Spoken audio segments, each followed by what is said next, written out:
Welcome. The images you're seeing right now are just a glimpse into my current world as an entrepreneur, loving my business and my life.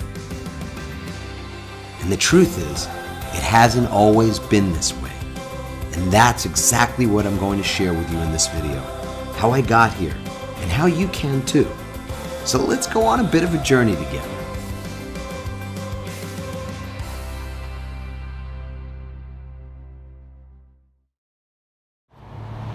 Take a breath and ask yourself, are you totally in love with your life? Are you excited about what you're up to? Are you feeling full of energy and amazing ideas? Or do you find yourself feeling disappointed about your life? Do you feel unhappy with what you're working on and really frustrated about building someone else's dream and not your own? I'm Adam, and I'm here to tell you that you're not alone.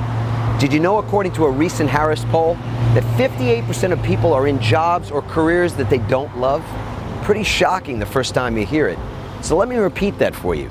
58% of people are in jobs or careers they don't love. Plus, more than 1/2 of all Americans have entrepreneurial dreams of their own. Yet most people stay put and don't do much about it. I couldn't unhear those statistics. I knew that I had to address this topic and share my insights because this used to be my life. I was one of those statistics. I was a very successful attorney in New York City, and I had the money, I had the cars, I had the homes, everything you could imagine that money could buy you. I was a cliche, thriving, at least from the outside. But I spent most of my days feeling frustrated, angry, and full of dread. I was working 80 hours a week, sometimes sleeping in my office and missing my kids during the day and not being there to read them a bedtime story at night. My health was dwindling, and one day I found myself in the ER thinking I was having a heart attack, which turned out to be an anxiety attack. Go figure. That day changed my life. I didn't die. I got another chance. I was still alive. And after that experience, I could no longer tolerate the life I was living, the things I was doing, and most importantly, the person I was being. So what did I do? Well, I started to build my plan B, a reinvention plan of sorts. I think of it as a bridge to a new path. I didn't just quit my job and close my law practice. I began to make small changes that over time completely transformed my life. And trust me, it wasn't easy or quick or painless. I can appreciate why the majority of people just stay in careers and jobs that they don't love. It's because of self-doubt, overwhelm, lack of clarity, financial and family responsibilities that create pressure and stress, the fear of failure, the fear of success, and the list goes on. So trust me, I get it, and I know why you may be in this position right now. Making a change like this can be scary, but the truth is that if I can do it, you can do it. And now more than ever before, starting a side hustle or pivoting into a different career is at the tip of your fingers. We're not living in the same world that our parents grew up in. The barrier to entry for starting a business is lower now than ever before. And the truth is that anyone can do it. All that stops any of us from getting in the game is ourselves. So it just doesn't matter whether you're 30, 50, or 80. You still got a dozen more years ahead of you. So if you're done sitting on the sidelines, staying in a career you hate, or giving up on the business you've always wanted to start, then it's time to declare that you won't play small and safe anymore. How often do you write yourself off and say, I'm not cut out to be an entrepreneur, or I'm too old to start something new? But get this, the average age for a successful startup founder is 40. And the only age group with rising entrepreneurial activity in the last 2 decades is between 55 and 65. How crazy is that? And there are a lot of pretty remarkable examples of people over 40 thriving in business. People like Chip Wilson, who began Lululemon at 42, or Bob Parsons, who started GoDaddy at 47, or Bill Porter, who started E-Trade at 54, or Vera Wang, who didn't strike out on her own till the age of 40. These people are just like you and I. They decided to use their knowledge, their skills, and their passion to build their dream, plain and simple. So my question to you is, what are you ready to create? What do you want to pivot into? Who can you teach? What gifts can you be sharing? And trust me, I know it can be overwhelming to make a change.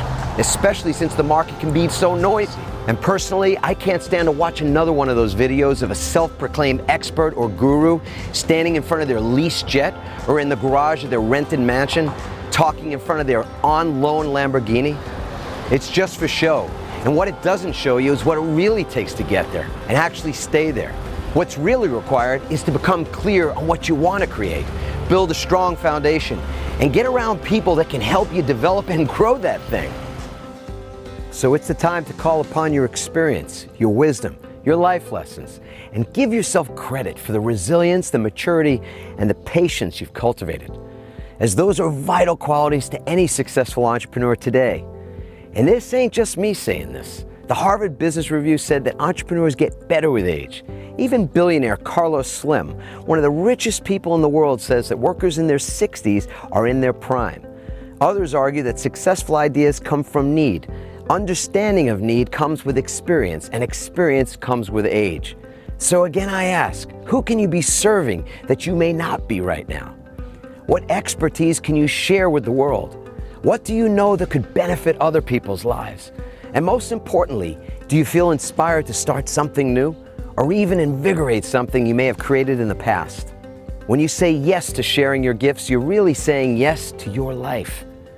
You're saying yes to living fully. And even though it can be a bumpy road at times, you'll find yourself pursuing your goals and your dreams, trying new things, learning and growing, and seizing the day, which over time means you're actually seizing your life. And I know this from experience. I've made this choice of whether to stick with something or pivot many times. And what I can say is that the times I've chosen to pivot are the times in my life where I felt the most on purpose, full of energy and fulfilled.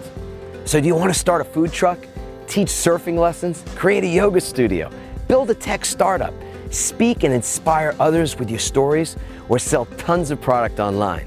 Regardless of what you're pivoting into, you'll be building one of the most highly rewarded skills in the world today, the art of reinvention and resilience. After all, you can do this process again and again. As we all know, change is the only constant in the universe, in our personal lives, the economy, and the world. I mean, come on, imagine what's possible. You could make money and have an impact at the same time. You could wake up in the morning loving your life fully. You could use what you've learned over the years and teach others. It's obvious that your skills are valuable and that there's a good chance that you know you could potentially help a lot of people. So if you're ready to pivot, to stand up, to get started, and to be supported, well then take a nice deep breath, because you're in the perfect place, because I believe in you. And I'm here to show you the way to you living the lifestyle you truly desire and taking one baby step at a time in the direction of your dreams. It's possible. I've done it, and so can you. And what I'm most excited about in video 2 is that I share exactly how. So let's get started.